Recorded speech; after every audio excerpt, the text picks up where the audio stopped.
Assalamualaikum warahmatullahi wabarakatuh. Bertemu lagi dengan saya Gugus Subardi sebagai guru SKI atau Sejarah Kebudayaan Islam kelas 8, yang mana pada kesempatan hari ini nanti kita akan belajar tentang sejarah Daulah Abbasiyah, dinasti yang kedua yang mencapai puncak kejayaan Islam. Sebelum kita mulai, marilah kita berdoa terlebih dahulu agar ilmu yang kita pelajari hari ini bermanfaat serta bisa kita mengambil ibrahnya dalam kehidupan sehari-hari. Berdoa disilahkan.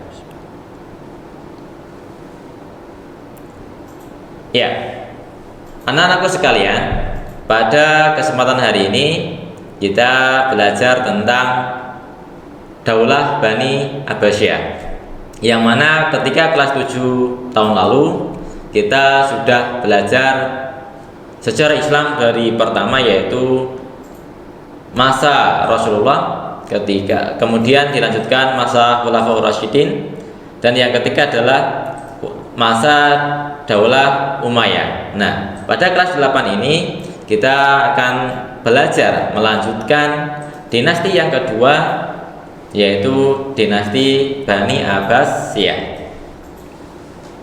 Ya, tujuan pembelajaran pada hari ini adalah yang pertama, untuk mengetahui faktor penyebab berakhirnya Daulah Umayyah. Kemudian yang kedua, mengetahui faktor pendukung atau pendorong berdirinya Daulah Abbasiyah. Yang ketiga, periodisasi kekuasaan Daulah Abbasiyah.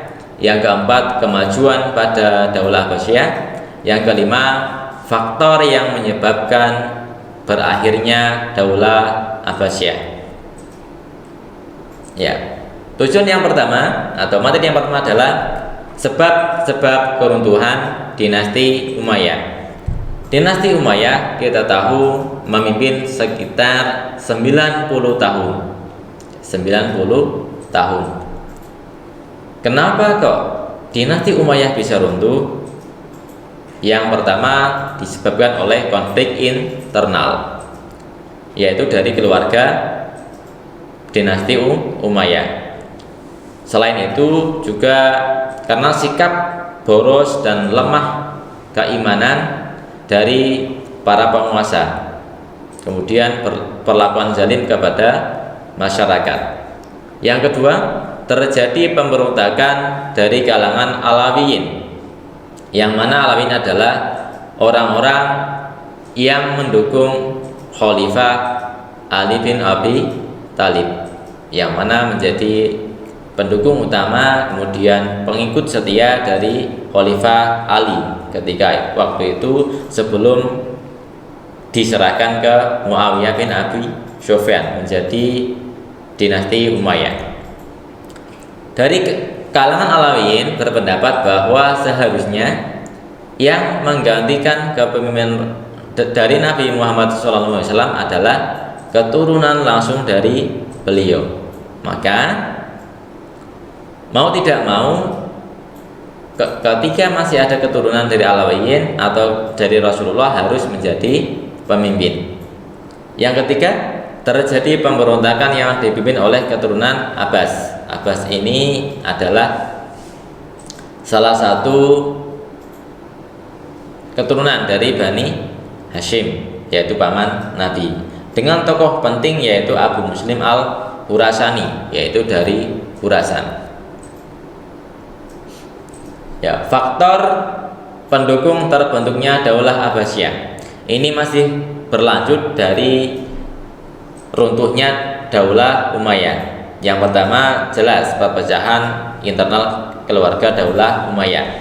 Yang kedua, munculnya gerakan perlawanan terhadap pemerintah Daulah Umayyah yang secara menyeluruh di seluruh wilayah. Yang ketiga, perpecahan antara kelompok suku Arab Utara dan Arab Selatan, yaitu Persia berbeda pendapat dengan daerah Irak dan Syria. Kemudian yang keempat, terjadi kekecewaan ulama dan tokoh agama pada Khalifah Marwan bin Muhammad, yang mana Khalifah Marwan bin Muhammad adalah khalifah terakhir dari Daulah Umayyah. Kemudian wafatnya Khalifah Marwan bin Muhammad.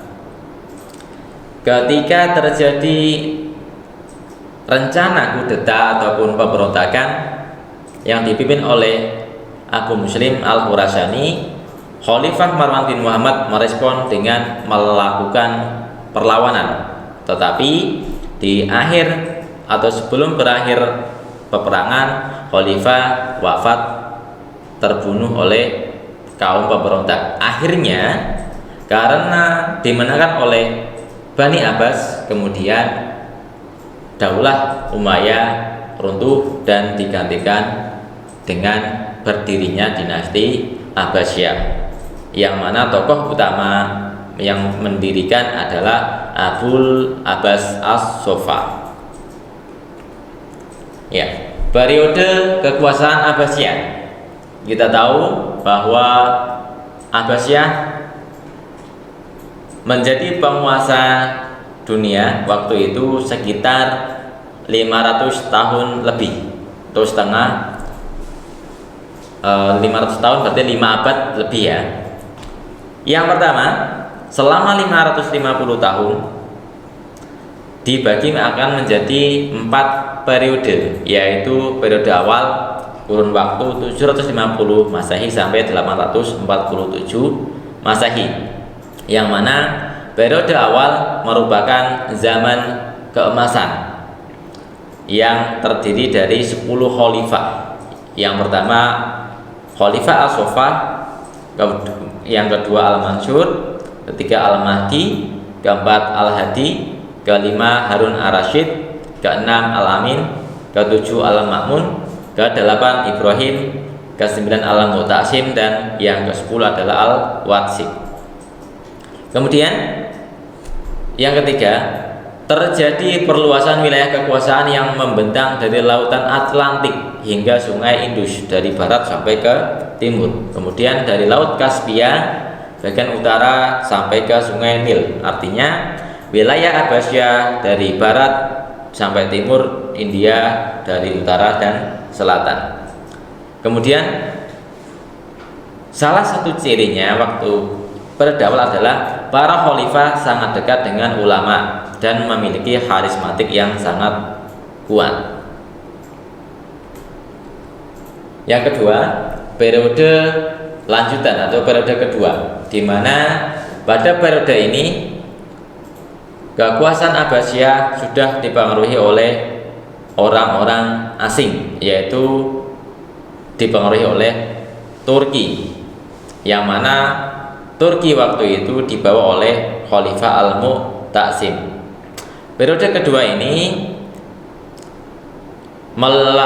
meliputi 13 khalifah, dari Khalifah Al-Mutawakkil sampai Khalifah Al-Muqtafi, sekitar tahun 861 Masehi sampai 946 Masehi, di mana pada periode kedua terjadi persaingan militer antara Baghdad dan Samarra. Kemudian yang keempat, terjadi atau sudah mulainya muncul gerakan teologi, yang mana teologi Mu'tazilah ditetapkan sebagai mazhab resmi negara. Selanjutnya adalah pada periode kedua ini para khalifah sudah mulai hanya sebagai simbol semata. Kekuasaan dijalankan oleh para militer dari Turki. Jadi yang menyentir kekuasaan adalah Turki. Selanjutnya adalah periode ketiga, yaitu masa Bani Buwaihi, yang mana terjadi antara tahun 945 sampai 1055.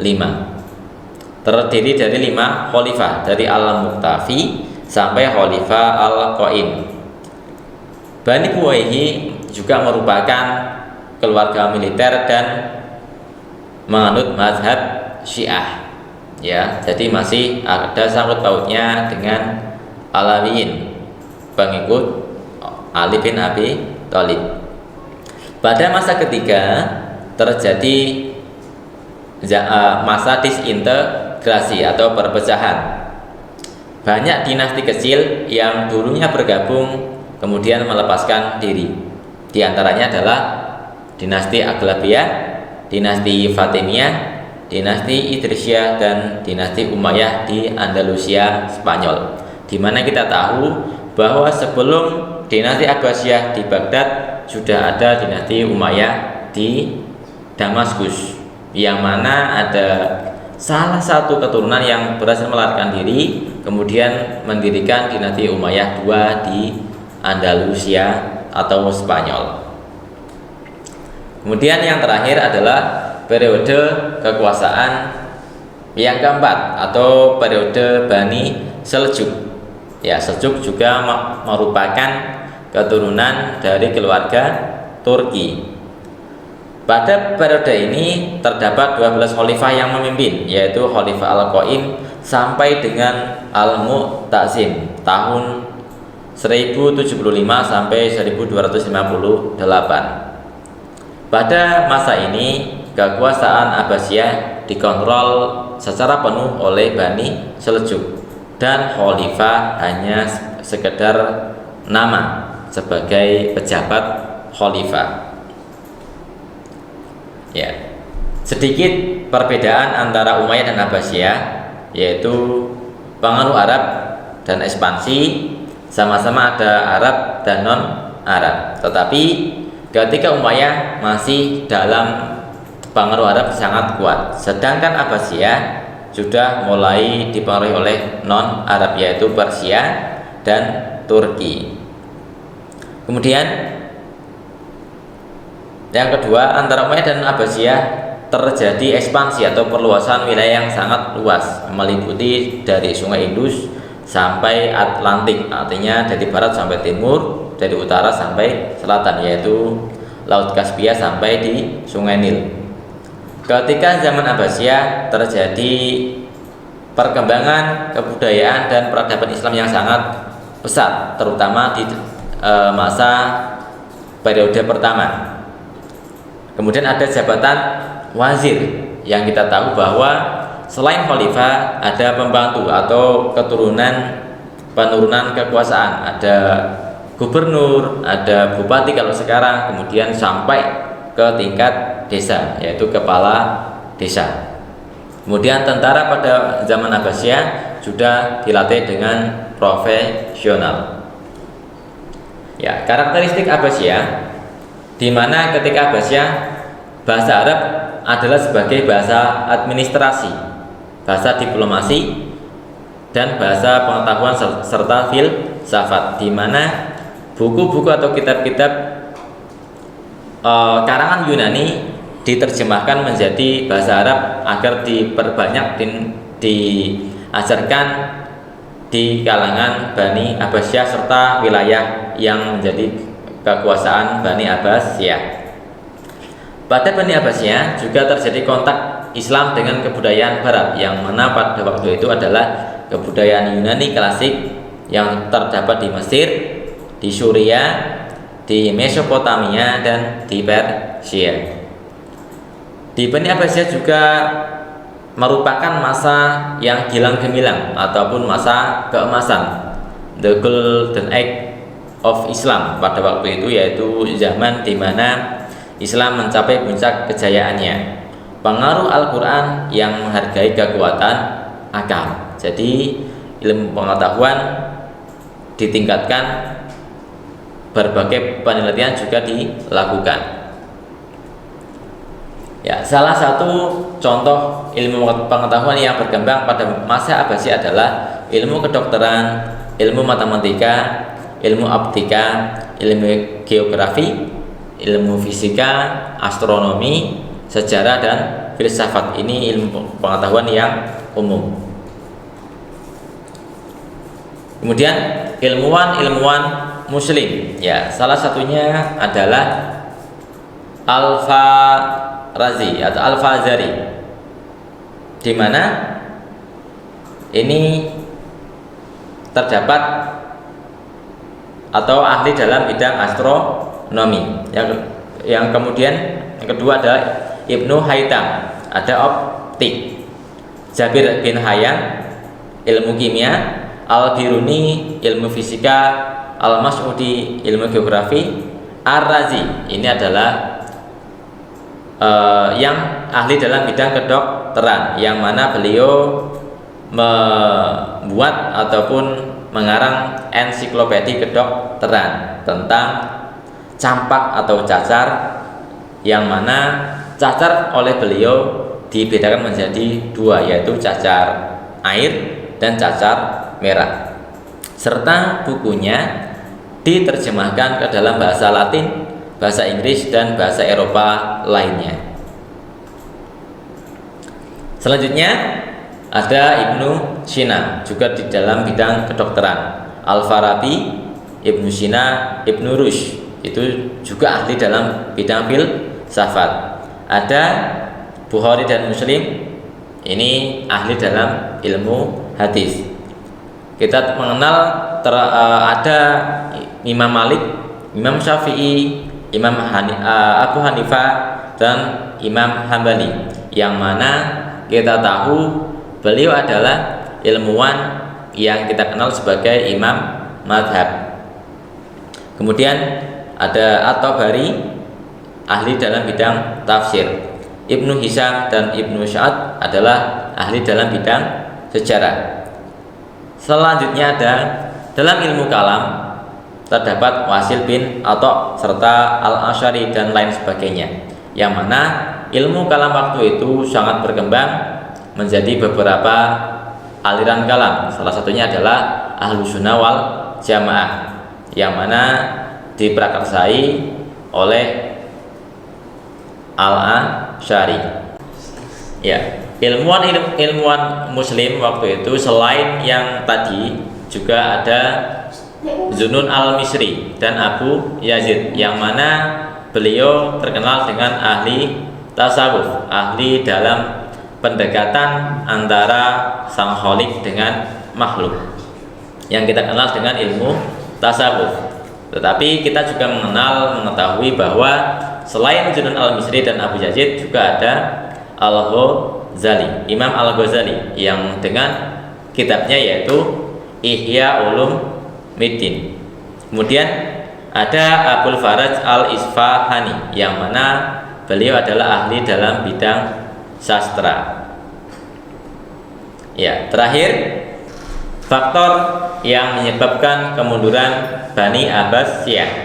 Yang pertama, kita mengetahui ketika Bani Abbasiyah mencapai puncak kejayaan, kemakmuran, harta melimpah, tapi ternyata penguasa baik khalifah ataupun penguasa daerah ternyata terlena dalam hubud dunia, yaitu cinta dunia, yang mana penyakit yang mematikan bagi seseorang adalah ketika di hatinya sudah cinta akan dunia, lupa dengan sang khalik, maka akan sangat mudah tergelincir ke dalam jurang kehancuran.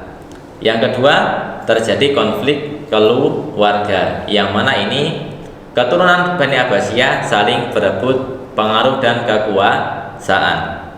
Yang ketiga, persaingan antar bangsa, yang mana bangsa-bangsa yang dulu bergabung dari beberapa bani, ada Bani Fatimiyah, Bani Seljuk dan lain sebagainya, ternyata lambat laun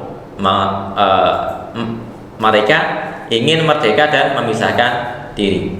Yang keempat, terjadi kemerosotan ekonomi karena penguasa hidupnya boros, berfoya-foya, serta menghambur-hamburkan harta. Yang mana kita tahu ketika kaya raya, tentu nanti penyakitnya ada wanita, tahta, harta. Itu jadi penyakit yang sangat berpengaruh pada kegemilangan kekuasaan waktu itu. Kemudian yang kelima adalah konflik keagamaan. Ini mulai ada konflik antar mazhab maupun antar aliran kalam, yang mana banyak sekali, ada sekitar 12 aliran kalam yang berkembang pada waktu zaman Bani Abbasiyah. Yang terakhir, adanya ancaman dari luar. Ya, ancaman ini yang menyebabkan banyak penggembosan ataupun kerapuhan wilayah benteng pertahanan dari Bani Abbasiyah. Ya, demikian untuk materi pada hari ini. Semoga bermanfaat dan bisa kita ambil hikmahnya bahwa kegemilangan dinasti Abbasiyah yang beratus-ratus tahun ternyata bisa runtuh hanya karena salah satunya adalah faktor cinta dunia dan cinta kekuasaan. Maka seketika bisa runtuh dan bisa digulingkan oleh kekuatan yang dianggap remeh. Ya, selanjutnya untuk materi yang kedua dan ketiga, kelanjutan dari Bani Abbasiyah, akan kita bahas pada pertemuan minggu depan ataupun pertemuan selanjutnya. Semoga ini bermanfaat dan selamat untuk belajar. Jangan bosan untuk memahami dan menyelami sejarah, di mana kita semoga bisa mengulang kejayaan masa lalu di masa yang akan datang. Terima kasih. Saya akhiri. Wassalamualaikum warahmatullahi wabarakatuh.